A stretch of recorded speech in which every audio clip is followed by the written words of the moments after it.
After Hurricane Helene tore through his community, Davenport professor Jack Heinen tried to continue on as usual. But one student took notice. It just tears your heart. While it was a calm September here in Michigan, Professor Jack Heinen teaches his classes virtually from North Carolina, a place that was anything but calm.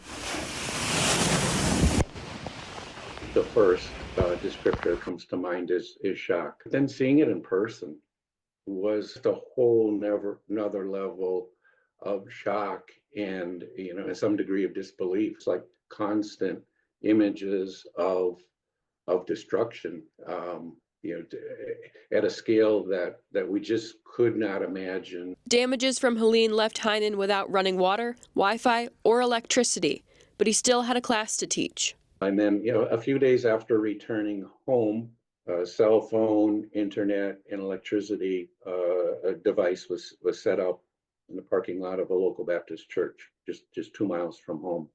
So every day I drive down the mountain, go into town, set up my little folding chair and folding table and my laptop, and I had internet access. So I resumed my classroom then from the parking lot. Noticing his background looked different than normal, senior Colin Colgate wanted to help. When I was taking his class, he reached out to us and he was like, "Hey guys, I may take a little bit to get back with all your stuff. I was caught up in the hurricane disaster." And then from there, I just reached out. I was like, "Hey, is there anything I can do to help?" Colin decided to send his professor a Wi-Fi router to make sure he could at least teach his classes from home. Our family is always big on, you always want someone to be there to just reach out and just to see if they're okay and if they could use any help in any chance. And I just wanted to be there for the professor to see if he needed anything. But Heinen says he was skeptical when Colin first reached out. What student would ever do that, right? Just a remarkable human story of somebody determined to help, because that's the person he is.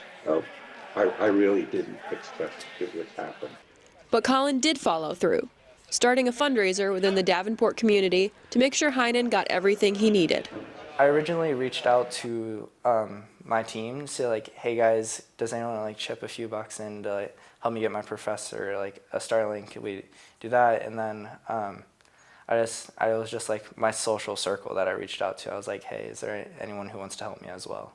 Heinen says he is forever grateful for the unexpected act of kindness. For those who may be concerned about today's young generation, the young adults that are coming up, I will say, based on this experience with Colin, we're going to be in good hands. We really are, and Colin demonstrated that. And there are many people in North Carolina still struggling in the aftermath of Hurricane Helene. For more ways to help, we have a list to do so on our website, 13onyourside.com.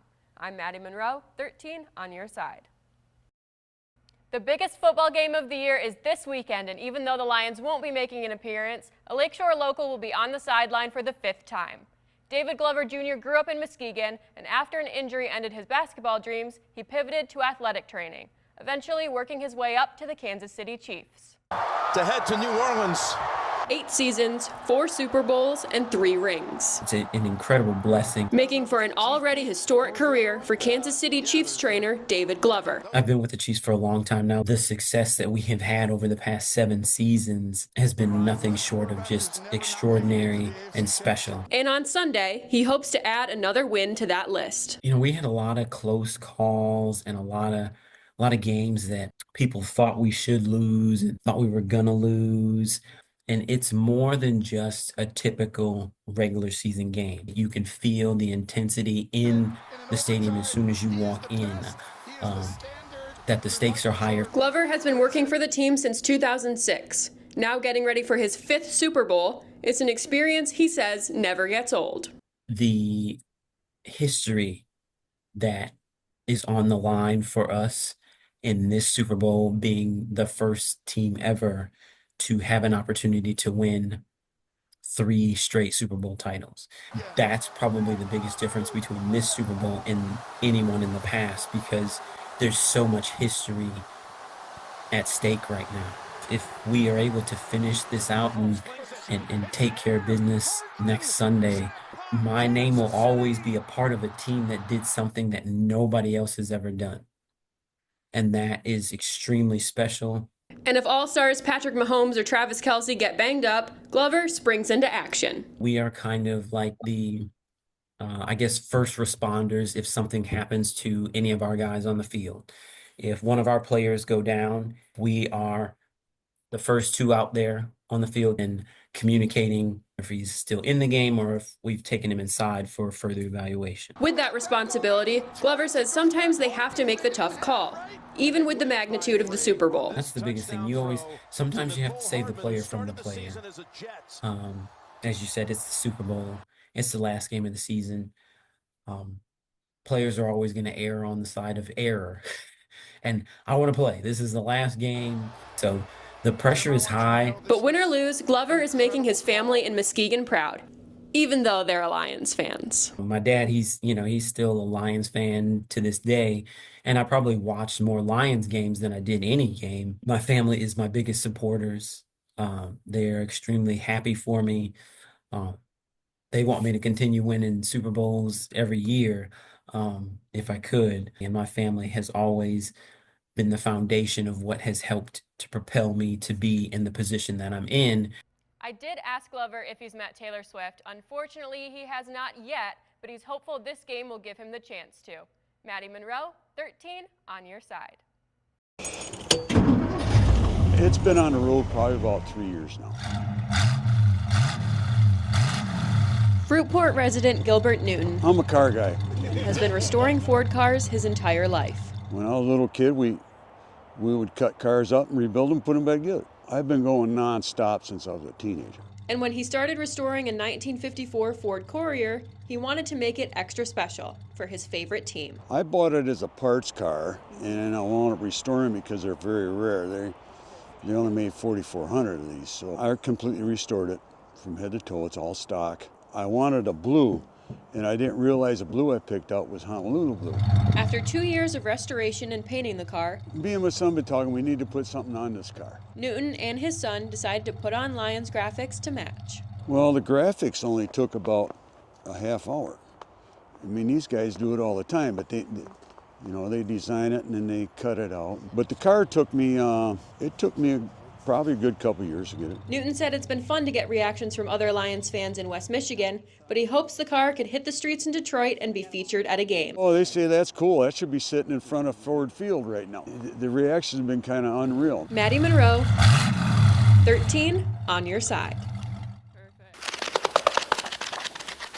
Even though hardcover and paperback books are becoming a thing of the past, and so we were kind of trying to find a way to be able to still use them. one bookstore owner is working to preserve the pages. Our mission is to save books from going to the landfill. Amber Skiles, owner of a house of books in Granville, says even as people's reading preferences change, conserving vintage books is still a top priority. In general, just the sustainability is really important.